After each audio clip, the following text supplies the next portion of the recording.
Hello, fans, followers. Thank you for stopping by, stepping in, sticking around. Daddy D-Man81 on YouTube. I am going to be with Civilization VI Gathering Storm. Here's a quick prologue of the game. Human advancement knows no boundary. But this has not been without its price.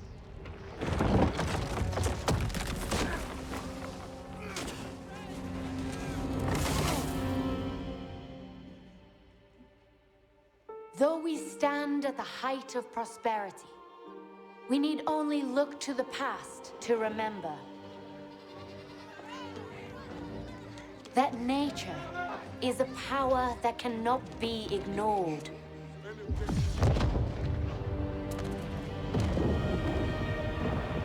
Consuming even the mightiest empires and causing the greatest among us to tremble in her fury.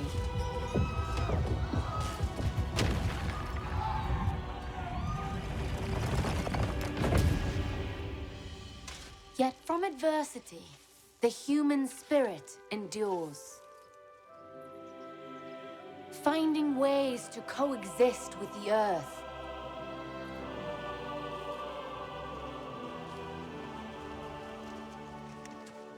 Or bend it to our cause. Pursuing a course beyond distant horizons. And revealing paths both towards innovation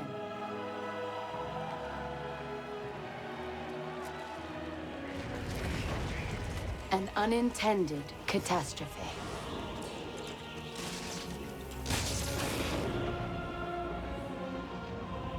Our survival necessitates new solutions to old problems.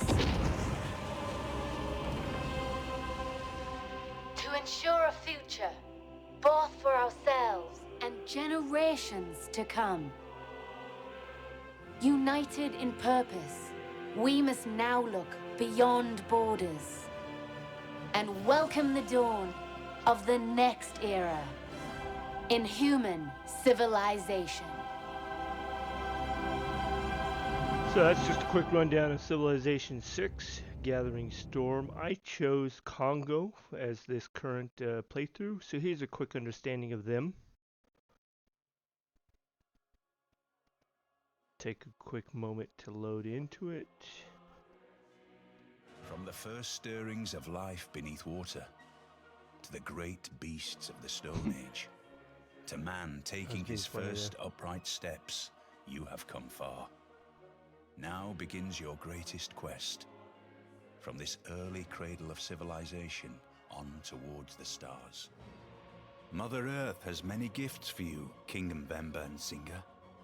Your people know the dense woods and rainforests as their homes and glide through them with ease.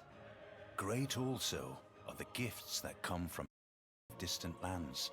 Keep an open mind, for the inspiration of the open world will let our people create art with power and majesty. So as I can get into the game, I chose Kongo in Mvemba, but before I actually settle, I choose to explore a little bit. First I save, so this is a trick I do on my single player games. Can't really do this on multiplayer unless everybody on the multiplayer agrees to do the same thing. Otherwise it wouldn't be a fair advantage. But on single player I do this, I call it time traveling or getting a premonition of the future. So go out and explore as much as I can with the settler and the warrior that I've started with. So that's what you'll see me doing for the next about 10-15 minutes of the video itself. I go about 50 plus turns into the future, and then I'll come back and start over where I'm at with a little knowledge of what to face. So that's kind of what I'm doing here. I go in fast mode though, so I just want to explain as it's going through what all I'm doing. So as I'm exploring, you'll see me use these pins periodically and mark things I've noticed or spotted. Right now I'm trying to mark the starting point of my settler, and it's actually off by one tile, and I didn't catch this until until watching the video. I put it one tile up at the outside of the riverbank, where it was actually on the inside of the riverbank. One tile down is where the settler was.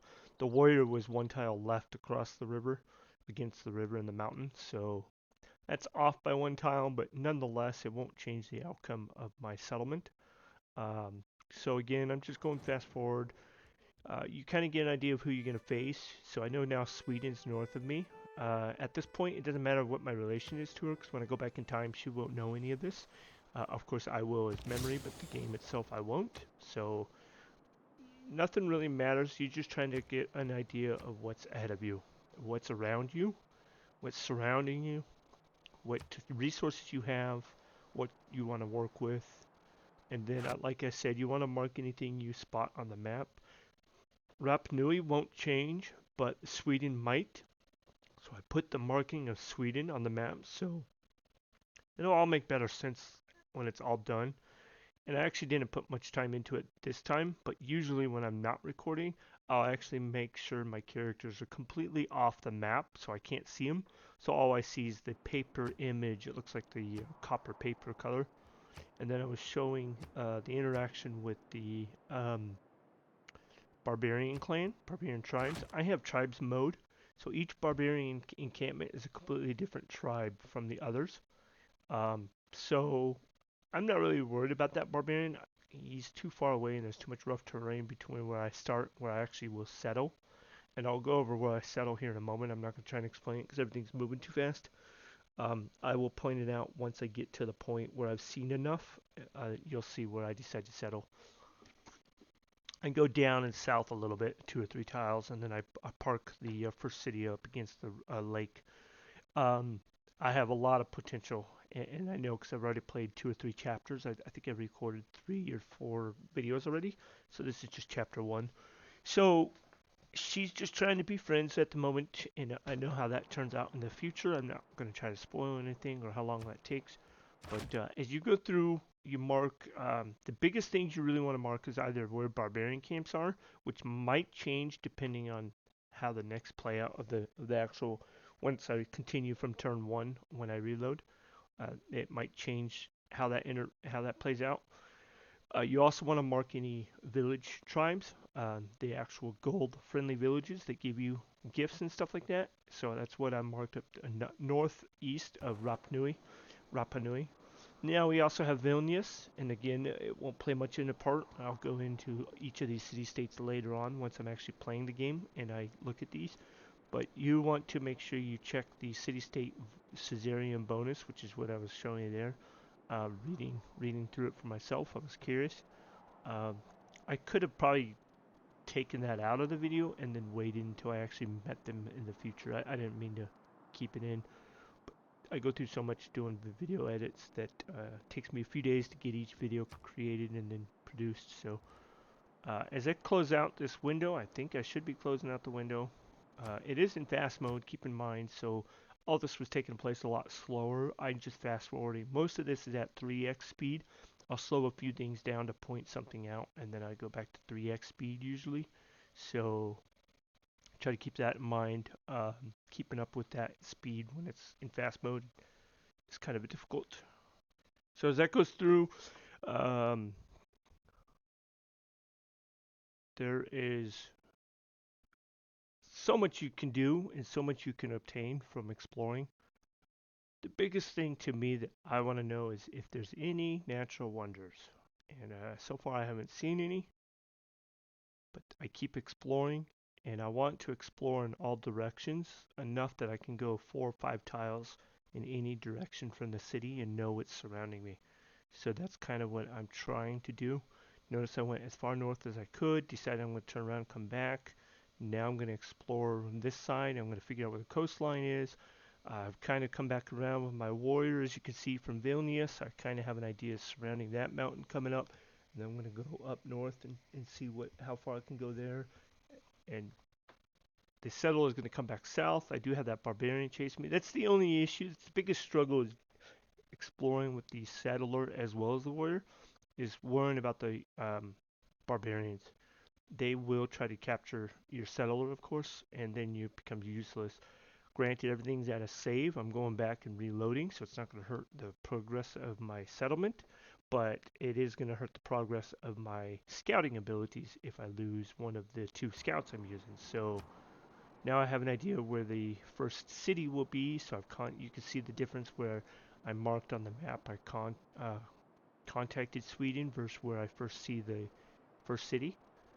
So I'll mark that as well, and I kind of want an idea of where they're going, and then it kind of gives me an idea of where my first, second cities are. I always try to make a cushion, so wherever my capital is, I try to make at least one city of my own between my capital and the closest neighbor city.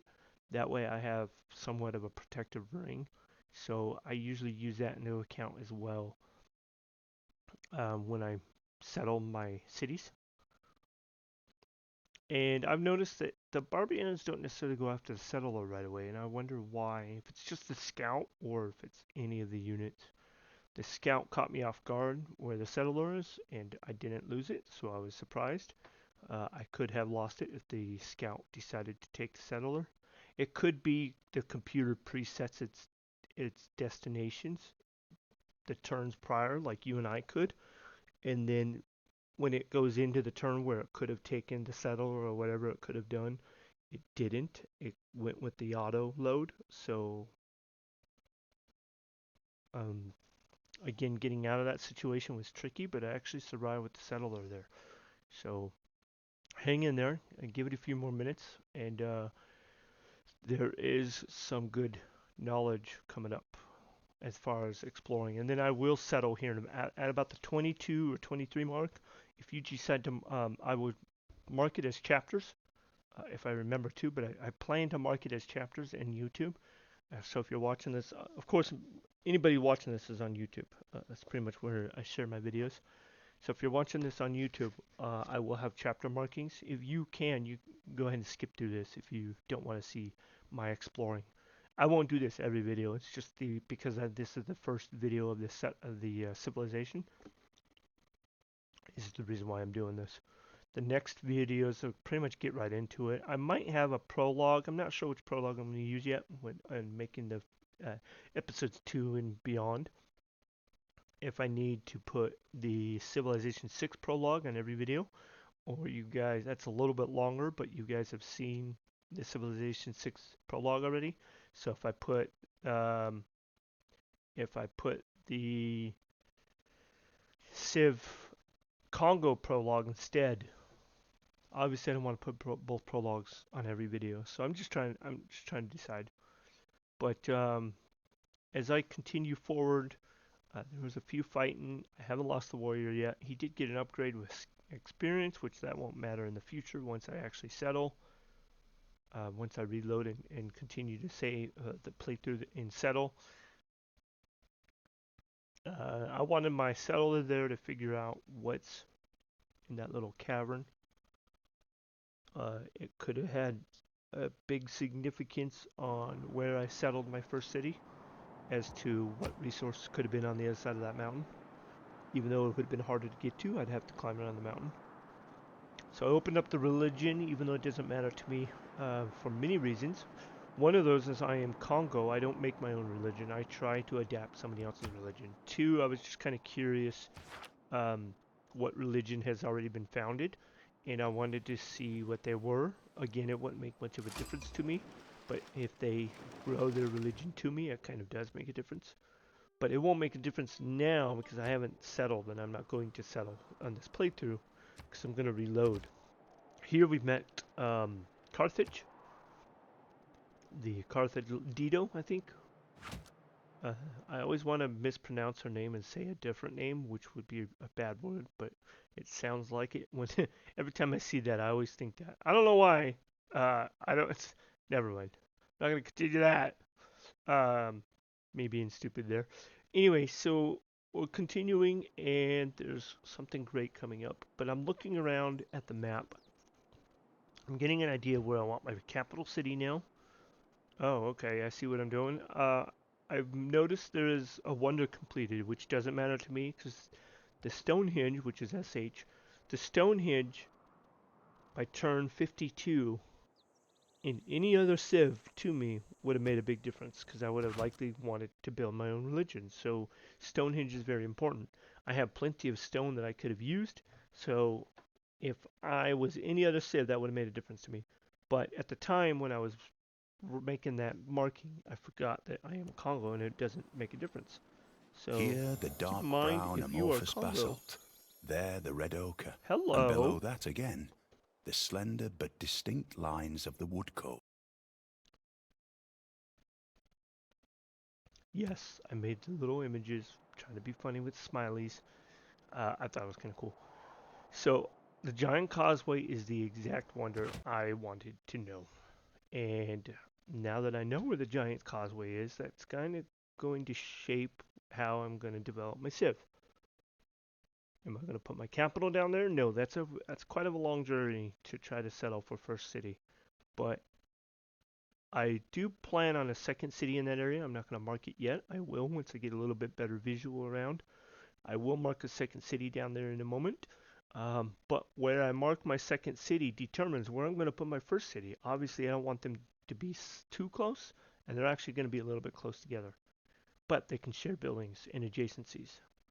So now I've met Buenos Aires, which I like Buenos Aires. They have a good bonus. If I recall, I believe Buenos Aires is they give production to, actually I don't recall, I forget. I know in the past games I've played, I have always liked Buenos Aires. I'll go over them shortly, or when I restart the game. But I've got this barbarian that I'm fighting. I've pretty much explored enough. I see enough. So now I'm marking my number 2 city. And you'll notice I'm going to put the number 2 in the text. I don't know if any of you use this, but you can put text and labels and stuff like that, your own names. As far as the labels go for all the markings, there's 3 different categories of labels, and there's just shapes and stuff like that you can use for whatever reason, for anything, which I use as you can see a star, a square, and a sword there. Those are under the shapes. And then below those, there would be improvements and stuff like that for land. Or no, there's districts for the land, and below that, there's improvements for the land. And then below that, there's wonders. So there's actually 4 different categories for the markings. Of course, everything's going so fast I wouldn't be able to explain all that. But I'm going back and forth on the map right now. I'm looking at different options. I'm analyzing. So I did put this in fast mode. I could have cut most of this out. Actually, I think I did cut part of it out, but I wanted to show that I'm at least analyzing different options. And exactly what I was saying then, I'm not sure. When I recorded, when I thought I recorded the voiceover with play, turns out I didn't have the headset on. I put the headset on my head, but I didn't turn the power on. It was plugged in and everything. I just didn't turn the power on. Silly me, right? So here I am without a voiceover, having to make a new voiceover for this particular video. Future videos, I figured out my mistake already, so in future videos I am playing and recording during, but some of those videos I'll be going fast forward anyway, so I'm still going to do an alternate voiceover like you've seen me do in World of Warships. So if my second city is there and it's going to try to wrap around Giant's Causeway, I'm trying to figure out where I'm going to put my first city, and there's a couple different options there, and I can try to explain the yay and nay for each option, but particularly I think this option here is the best that I could have gone. I wasn't sure what direction I was going to go with the aqueduct, but I kind of had an idea, so I start putting new, and this is why I use these pins, because besides planning a city, if I put a city, I ask myself, if I'm going to put a city here, what else am I going to put here? So I know I'm going to put the aqueduct, because aqueduct could have been in multiple directions, mountain, lake, or river. But if I put an aqueduct here, and I can be like, oh, I've got a potential spot for the industrial zone. So then I put the industrial zone as well. And in the future, I start planning potential wonders. And there's 3 different wonders that I can get here in the capital um, of Congo. And I just brief description, but I'm thinking there could be a Ruhr Valley to the right of the industrial zone. There could be the Great Bath. The Great Bath and the Ruhr Valley could be in any of those tiles, as long as the Great Bath is somewhere along a flooded river, and the Ruhr Valley ends up alongside the river and adjacent to the industrial zone. Both of those are great wonders, and I'm planning on building those. I'm not going to spoil whether or not I get them. One of those wonders will come at the end of this video, and that should be a hint of which one it is, but still not going to spoil it. The third video wonder that I've considered, I wasn't sure if I was going to, would be the Hui Teokati. If I said that right. If I butchered the names of any wonders, I do apologize. I only pronounce it as best I can when I'm reading it. So I'm exploring different ideas. I kind of have my first and second city planned. I've got a few ideas of districts planned around my first city. And then I'm thinking my third city will be going up here. I need a city to, like I mentioned earlier, try to make a ring around my capital. So I need a third city to cushion me between Sweden and my capital. And I'm thinking literally where I thought the settler was. Again, the settler was actually where I put the sword. But I thought the settler was where the star is. So where I put the star is where the third city is planned. And I'm not going to spoil whether or not I get that. But then the fourth city, I'm thinking further up north and east, I want to get a city on the coastline. And for whatever reason, I was thinking I need to try to protect my territory from Sweden and seal them off and make it more difficult for them to grow. In past games, at the time I was playing, when I was recording this, in past games I was thinking Sweden's not been very combative. Sweden's more of a culture dominance. You don't want Sweden to grow. The more she grows, the more powerful she can get culture-wise, and she can dominate culture. But she is kind of annoying. Just a spoiler, but a soft spoiler. She is kind of annoying in this game that I played through. So again, I'm not going to spoil what's going to happen, but at the moment, I'm just trying to stall long enough as I'm figuring things out in game. And so now I'm finally marking that's going to be my third city, and I wanted to remember that that's where I thought the settler was, so I didn't want to change the icon, so that's why I marked it third CY for city.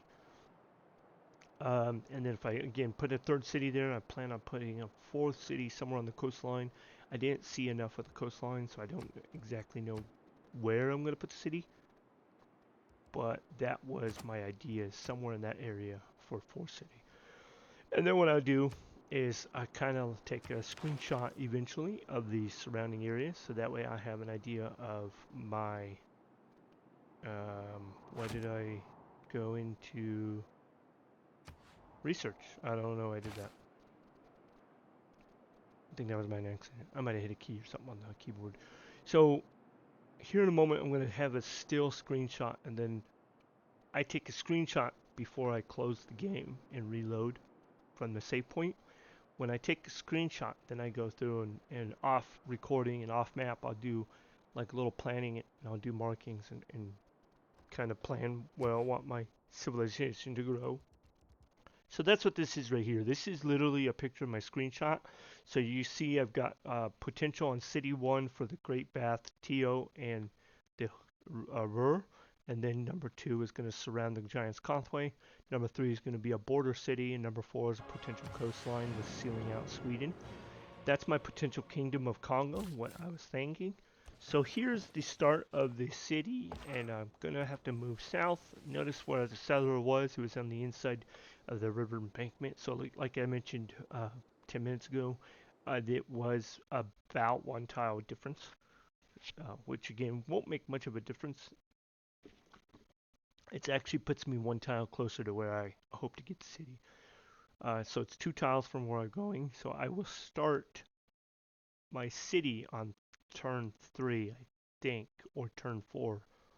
Yeah, it'll be turn 4 because the settler is out of turns. So here I start the city, I slow it down so I can go over the settlement. So there is Mvemba Congo, adjust to their new home, and keep a wary eye on the nearby river.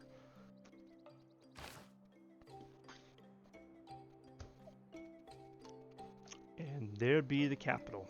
So when you first start a city, you got to decide culture or exploration.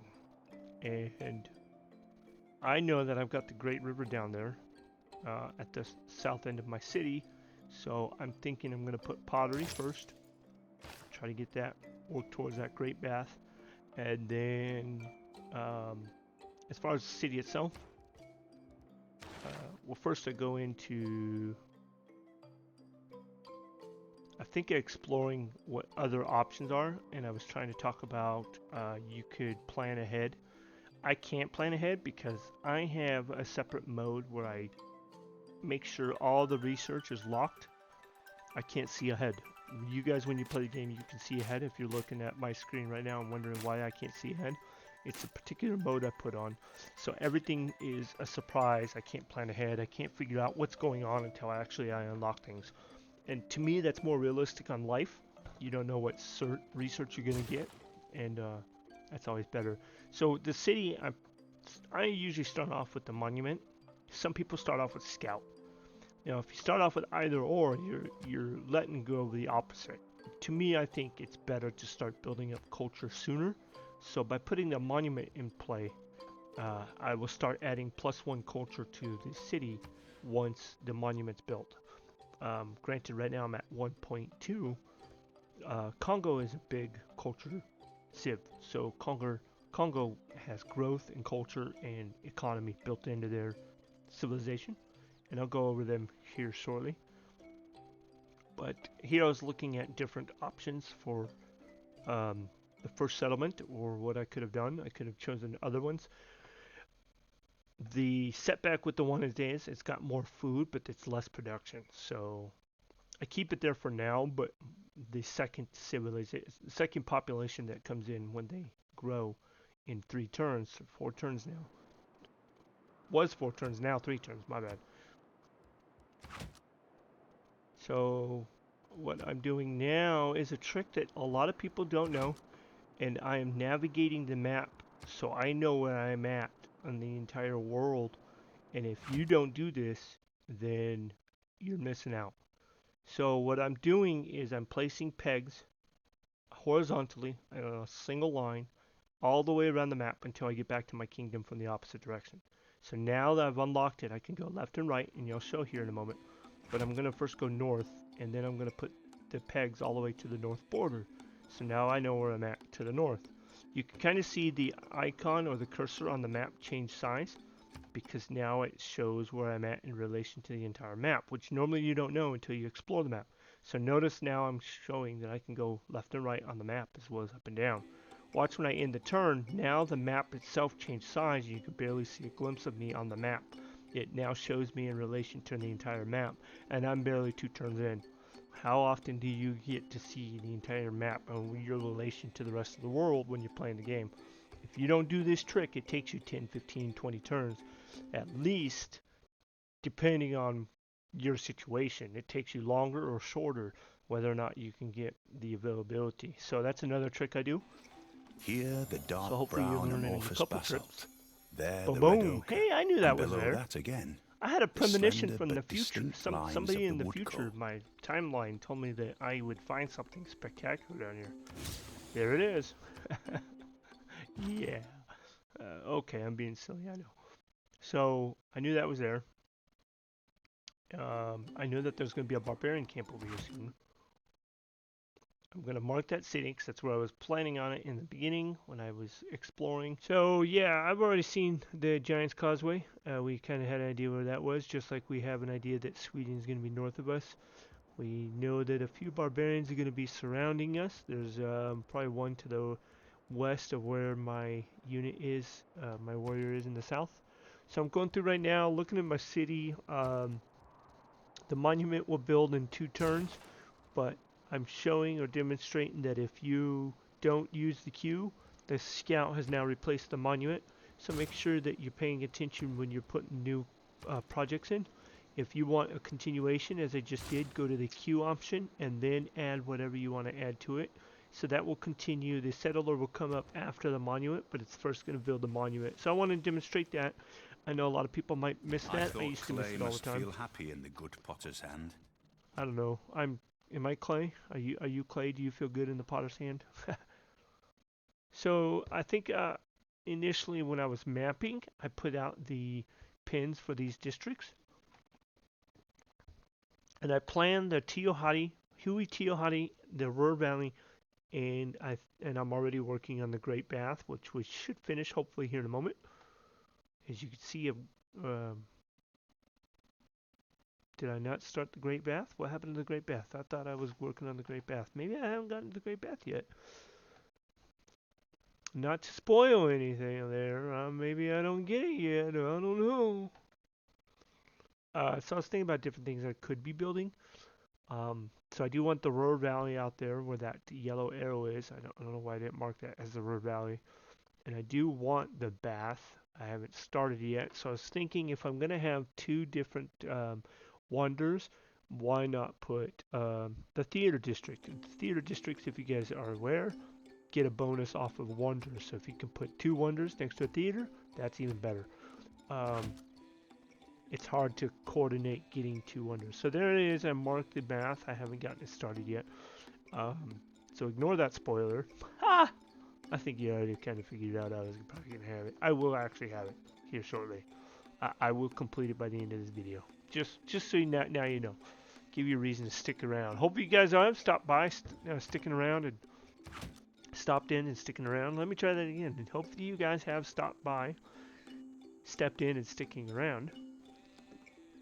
Thank you all, my fans, followers, and for hanging out with me today on Civ 6. This is again Kongo Episode 1, and just kind of briefly exploring and talking over my playthrough. I did lose the audio, so I'm just recapping a few things. So as I got the city updated at the moment, I now am going into my research. I could do one of those two. I was looking to see if they needed bonuses, but the first three texts, the first row text, level 1 text, whatever you want to call them, they do not get bonuses. But authority. I've now completed Code of Laws. That's great. I can put in a couple policies. Usually I go with God King. Usually I'm focusing on religion. And I want that bonus faith. I can't build a religion with Kongo. I can only adapt somebody else's religion and hope that I get the best and use whatever is given to me. I can somewhat influence that. I'll talk about it later. I still go with God King, even though I want the extra gold that it's going to give me, which will help me. And then I can use faith in future, depending on what I add. If I add anything to use faith, so I guess the faith will help me a little bit, but it's not going to help me build a religion. So we also gain the extra experience for the scouts. Looking at these two civics, either one's got a decent effect to the civilization, but I was looking to see if which one I would be more likely to complete within a short amount of time. I don't think I'm going to complete the state workforce bonus, so I'm probably going to work towards that all the way. I don't have really any districts I can work on. Now I've met Buenos Aires. I had an idea he was going to be over there. I think I've seen him in my mapping. And then there should be a couple city-states I know where they're at. So again, as you all know, trying to get ahead at the beginning of the game and mapping yourself, keeping an eye on what your objectives are because you already have an idea what the map looks like. So try to keep your focus on that idea, because otherwise if you lose track or you get tunnel vision on something else, you might lose those ideas, especially city placements, finding certain people, etc. Building certain wonders. Now that I have a plan of 3 wonders, I want to make sure I focus on those. And if you haven't noticed, I will relocate my industrial zone here shortly. I think by the end of this video, I'm gonna. I realized that I have a mod. I haven't talked about it yet, but I have a mod on this game. This is on PC. Here I am. I'm gonna go place the Great Bath now, because I gotten something. I think the scout built, or I got a second scout built. So I placed the Great Bath. And at the time I was playing, hopefully I get it, but I've already spoiled that for you. So I get mining, start building some curries. I want to keep those curries. I don't want to spend any of those curries. I'd rather spend on wood, chop down wood and get the bonus from all the wood if I can. But I don't want to break down any of those curries whatsoever. I want to keep all those curries. And the reason why is because I also plan on the Ruhr Valley. Ruhr Valley will bonus mines and curries within the city's limits. And I've got a lot of potential. As you can see, a couple jade, plenty of curries, and a lot of hills that don't even have minerals. I can put mines on all those hills, so I'm going to have a really good production base here in Congo, in Baza, Congo. Finished the last one in the level 1 research, getting animal husbandry started. And I finally found this barbarian. I think that did relocate. I think it was north of the mountains. So I think I mentioned at the end of my mapping that the barbarians can randomly change their location. And I think that one did, but I don't recall. If you want to double check, you can always go back and rewind. But it doesn't make a difference. So here is showing that the barbarians, as I mentioned at the beginning of the game, barbarians are tribal barbarians. I've got the barbarian tribe mode going. If none of you have explored that, or if you're wondering if it's too difficult or too confusing, I can explain it as best I could. But each encampment is its own tribe. So notice I've got 2 different camps here, and I'm showing the names. There's a little tiny blue bar that will slowly grow. And as that blue bar grows, if it reaches maximum within a certain amount of time and hasn't been disturbed or eradicated, then or cleared out, you should say, then that tribe will grow into city-state. So here you can negotiate with the barbarian tribes as well, which makes it different. Different way of interacting with the barbarians. You don't necessarily have to always worry about them. However, if you do negotiate with them, it is going to take your money. You have 3 different options. One of them, the far left one, you can spend gold and tell them just leave me alone. The middle one, you can spend gold and actually hire a warrior from them. And they are a mercenary. Their time, you're renting it. They're not yours to keep. Same thing as city-states. When you hire warriors from city-states, they are not yours to keep. And then the third one is you can hire them to go attack another somebody else that they know, and so that kind of helps them leave you alone as well. Any one of those will help, and except for the third one. The first 2 will help them contribute towards their city-state bonus. The third one takes it away. So here I'm looking at Rap Nui. Notice the Rap Nui's got a bonus with the Maui.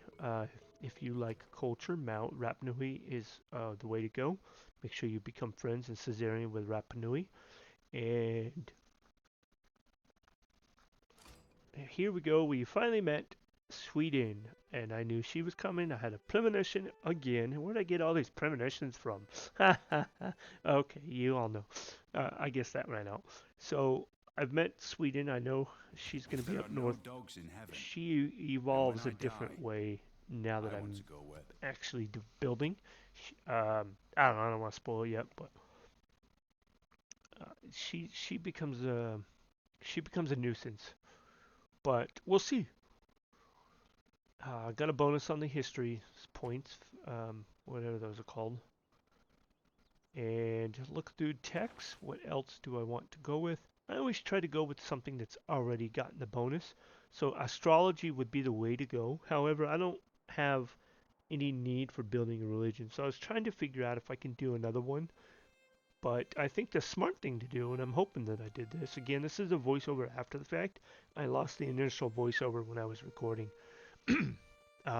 The microphone actually wasn't on, so I did mention that at the beginning of the video. I believe I go with, no, I guess I go with masonry. Probably because I want those curries, or I want to get the walls started.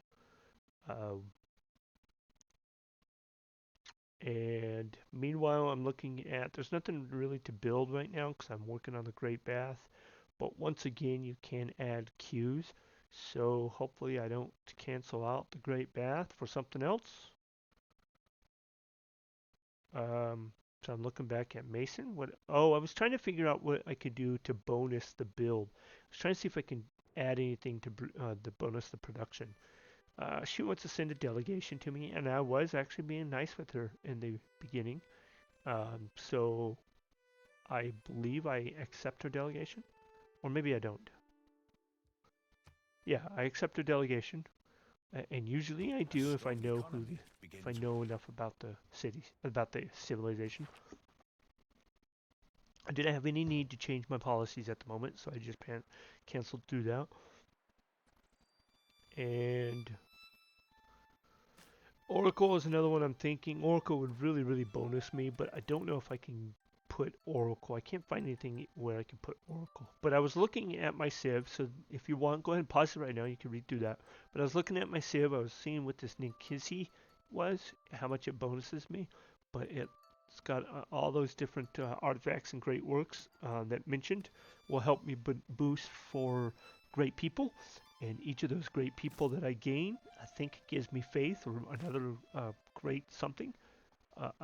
The faith person, even though I can't do anything with them, and I can still fight faith in somewhat. I can kind of influence the faith I gain, but it's hard to explain.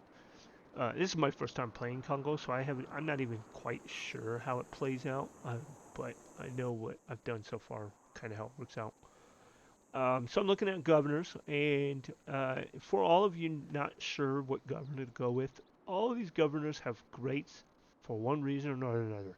And you can make an argument for any one of these governors. However, and comment down below if you want to prove me wrong, their first skill, all of those governors, the first skill is only conditional particular circumstances, with the exception of one, and it's constant, ongoing, and cumulative.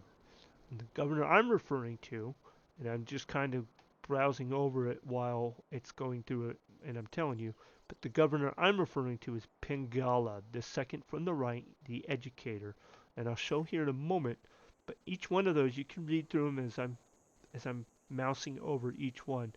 Each one of those bonuses for the first skill for actually hiring them is only conditional. You only get the bonus for a short amount of time, limited, whatever. Again, librarian, 15% increase in science, as well as 15% increase in culture, and that's constant. Nothing needed for it. It's just there. Pingala should be the way to go. Always get Pingala. Even if you're not, it doesn't matter if you're going for research or if you're going for culture wins, get Pingala anyways. If you're going for combat or whatever, domination, everything else bases on research as well as culture. So getting Pingala in the beginning will keep you at pace, if not get you ahead. If you go with anybody else, then the lack of that bonus from Pingala at stage 1, the lack of hiring him will make you suffer in the long run. So that's a trick I learned a long time ago, and I've been doing it ever since. I used to go with the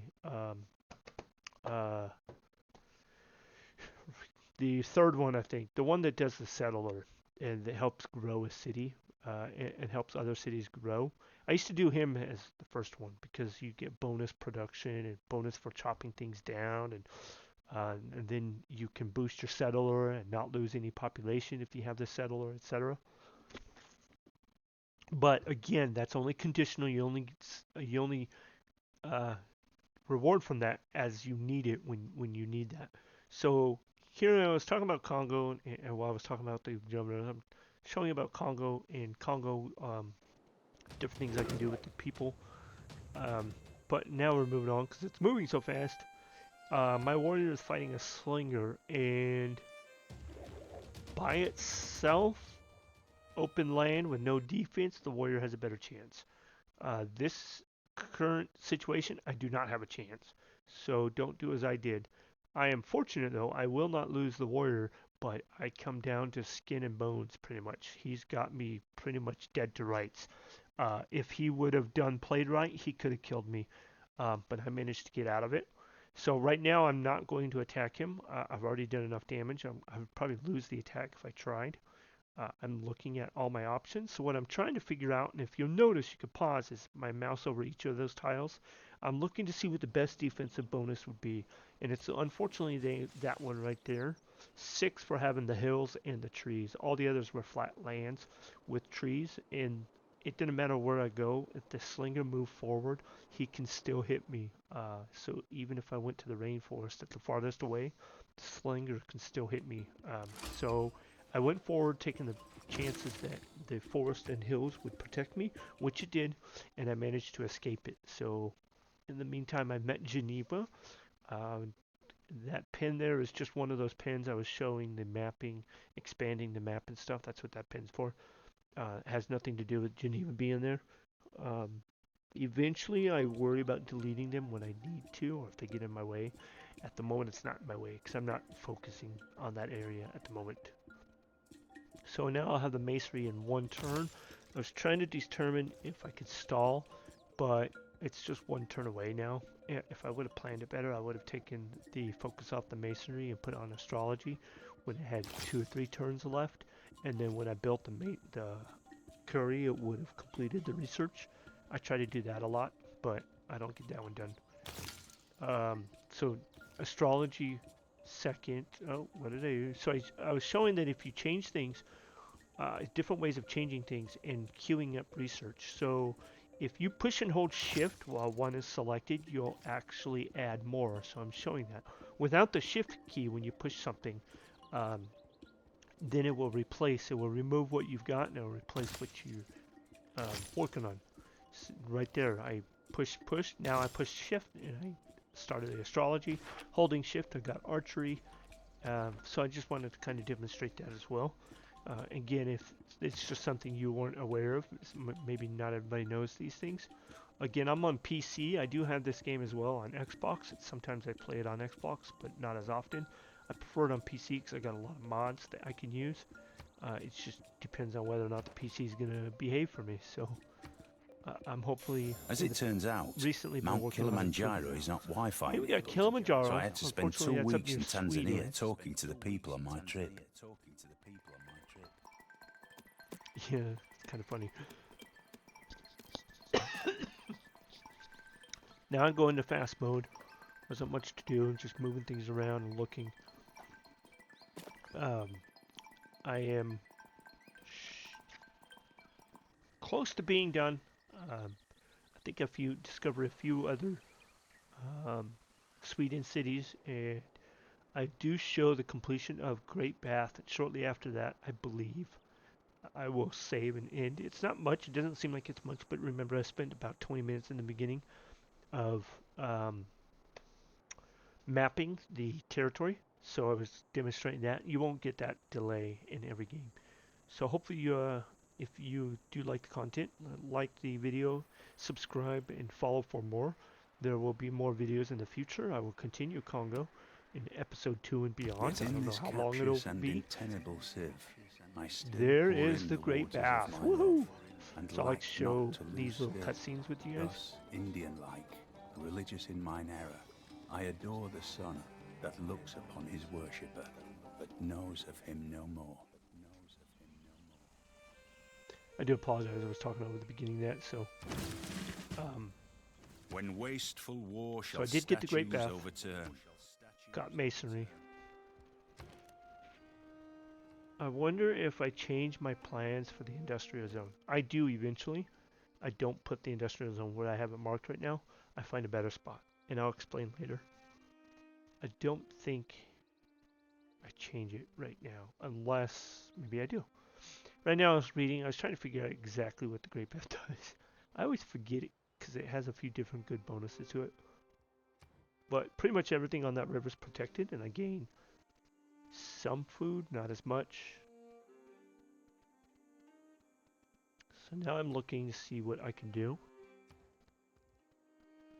So one of the mods I was talking about earlier is I can remove any resource I want. It's the advanced resource management or something like that. I could post the description in the video right now. Hopefully I posted it if I remember to do that in my final draft edit. But the name of the mod is something similar to Advanced Resources Management or something like that. And it allows you to remove any resource, not just the bonus. So you can remove any of the strategic, you can remove any of the luxury, as well as the bonus. And by removing them, they permanently fall off the map, but you get a nice big bonus, whatever relates to that resource. So even I was talking about that because eventually I will remove one of those wine, and I'll put the industrial zone next to the city, and I'll explain why when it happens. I don't know if that will happen at this video. Meanwhile, I got this warrior that's crippled. He's bleeding out. He's trying to run. I got an enemy warrior that's pretty much crippled as well. He's coming at me, but I think the enemy warrior will beat me. So I'm like, nope, I'm running. Get out of there. Oh, I got a territory? Who is that? Who is that? We gotta figure out who that is. Who it be? Germany. Oh, brother. Frederick Barbarossa. Yeah, I closed them off. Germany's fun if you're playing as Germany. Germany is not fun if he is an adversary on your map. So I got a new plan now. I need to fortify that position right there. I want a city on that lake. And that's kind of what I was pointing out there. Go ahead and pause that, rewind and pause that if you want to see everything in text. But I definitely want to fortify that lake. And so I'm going to expand my borders from my initial plans. And I'll show that at the end as well. Oh, I get to finally choose my pantheon. It's the only thing you could choose on the religion when you're a Congo. And I should have gone with, well, initially I was thinking Divine Spark would be the great because of the great people. But if you read the details on Divine Spark, you actually need faith building. So that would have been a waste if I chose Divine Spark. Luckily, I did not. Luckily, I paid attention and realized that that would be a bad idea. I think what I go with, I'm trying to remember if I can call it out before I actually get to it. I think I go with the one that gives me a free worker, builder, and no, not God of Healing. I go with fertility rights, I believe. I'm going to call right now and see if I'm accurate, if I remember correctly.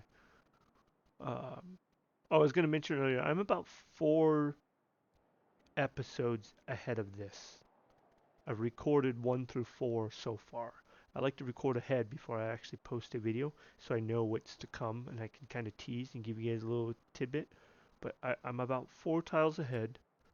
Or I mean 4 videos ahead. By the end of that 4th video, the war breaks out between me and somebody. Can't tell you what. You gotta stick around. So I go with fertility rights. Fantastic. So I'm gonna grow a little bit, and I wanted to show. I think I go in. Yep, I'm gonna go in and show why I chose fertility rights. So my Mvemba district as well as Nakisi will both give me extra food. So the bonus of 10% growth for all my cities is even that much more greater with those 2 bonuses of food. So I figured that that's the best. Plus I get a free builder, which I will make use of here shortly. And then I was showing my current score. I am 10 to 12 turns away from the end of this era.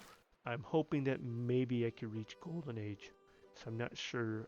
I can't recall offhand, but that will come in episode 2, I believe, whether or not I reach the Golden Age. So I guess you'll have to stick around because I don't even remember. I can't tease out of the way. But so I've so far met 3 city-states, and it's always a good idea to come in and check the city-states. I also have a city-state, first contact city-state improvised mod. Again, I don't know the name of that mod. If I remember, I'll try to post a text in. That probably would have popped up right now as I mentioned it. That's if I remember. Meanwhile, the builder's going to go up. He's going to put I think it's curry or mine. I forget what Jade gets, but he's going to start working on that Jade. Scout's running for his life. He got 2 ships fired at him from barbarians. Found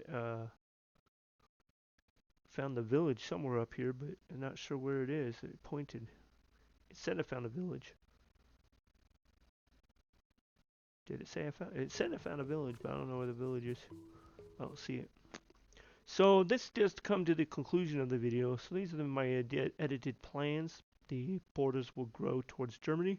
So again, thanks for stopping by, stepping in, sticking around. Like, subscribe, and follow for more Civilization VI Gathering Storm with Daddy D-Man81 on YouTube. Thank you, Jesus, for your mercy and grace upon my life. I pray all those who see this reach out to you one day. Thank you to the game developers of these games and more for the products you make. Keep up the good work. Last but certainly not least, thank you to all my fans, friends, and followers for stepping in, sticking around, and checking out these games with me. God bless.